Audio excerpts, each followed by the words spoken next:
A business that began by delivering healthy food to offices and workplaces is also now on a mission to support farmers across the country and donate food to people in need.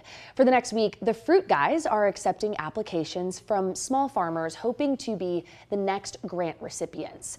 In fact, they've awarded nearly 150 grants to farms and agricultural nonprofits in total. And get this, nearly 90% of those supported women and people of color. So joining us today is Erin Mittelstaedt, the CEO of FruitGuys. First of all, thanks so much for being here. Can you tell us some background about FruitGuys and how it got started and how it works? Sure. Thanks so much for having me. So as you said, we deliver fresh fruit and snacks all across the country. And my brother actually started the business 27 years ago. He was working a job that he hated in a hotel, and his wife was pregnant, and he needed to do something different. And there were all these friends of his that were working at internet companies that were bringing in all kinds of crazy things and drinking Red Bull and espresso, eating chocolate-covered espresso beans.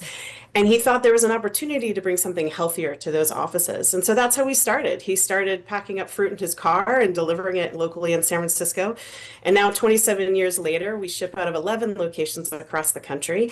And last year I became CEO, so now we're women-owned and women-led. And it's always been key to us to support small farms. So in 2012, we spun out a nonprofit to give these micro grants to small farms all across the country. Okay, we want to talk about those grants in a moment here, but first, sticking with your business, we know that it hasn't been without ups and downs. So we were reading that you all survived not only the dot-com bust, but more recently a pandemic that really drove folks out of the office setting. So talk about why you think your business model has lasted and grown to allow you guys to do so many great things outside of just delivering healthy food.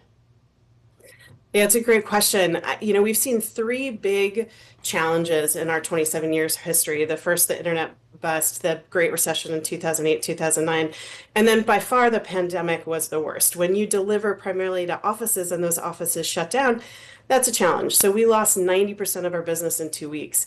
And I don't know that it's just our business model that made us survive. I think it's actually our tenacity and our ability to change quickly and make decisions quickly that kept us afloat.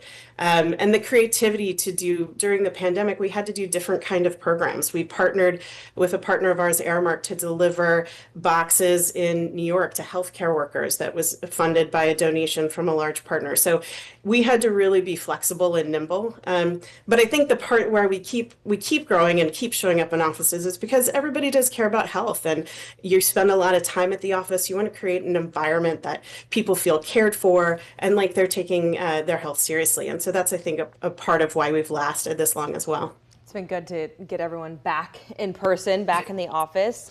So let's talk about these grants. We know that you all gave out about 20 of those grants just last year. One of them went to a place called Lone Star Olive Ranch, which isn't too far away from Austin. It's in Madisonville. And a little bit of context for our audience before we let you jump in, Erin. They are women-owned, which you touched on at the beginning, that's such a focus for you guys. They're just northeast of us here in Austin.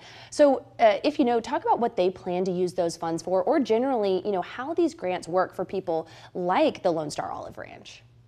Yeah, Lone Star is a great story. So you guys were just talking about weather earlier today. You've had some crazy weather lately. It can be really damaging to a farm and to a crop. And so in 2021, Lone Stars had lost 14,000 olive trees during the winter storm Uri. And so they used this grant to help plant some new heirloom varieties, so older varieties of fruit trees and plants. They installed beehives. Beehives are super important to pollinating crops, especially orchards. So it was really helpful to them to start to try and rebuild after that devastating storm. We had another farm in Texas, down in Santa Fe, Texas, small farm, 17 acres.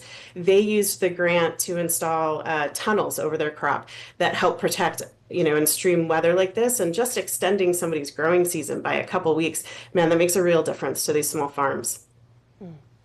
Well, we very much appreciate your time, and we wish you the best of luck. I would imagine you have some lofty goals. Really quickly, if our audience wants to learn more, how can they find you and How quick can we go ahead and get some fruit delivered to the office if that's what someone is asking? Yes, so fruitguys.com, you can get fruit delivered to your office anytime. And to support the small grants to small farms, our Fruit Guys Community Fund, you can donate, you can volunteer, or just help get the word out so that other farms can apply. The application is open till the end of the month. Wonderful. Erin Mittelstaedt, CEO of FruitGuys, thank you so much for joining us, and best of luck on all of these good works you're working on. Thank you for having me. And we'll be back after the break.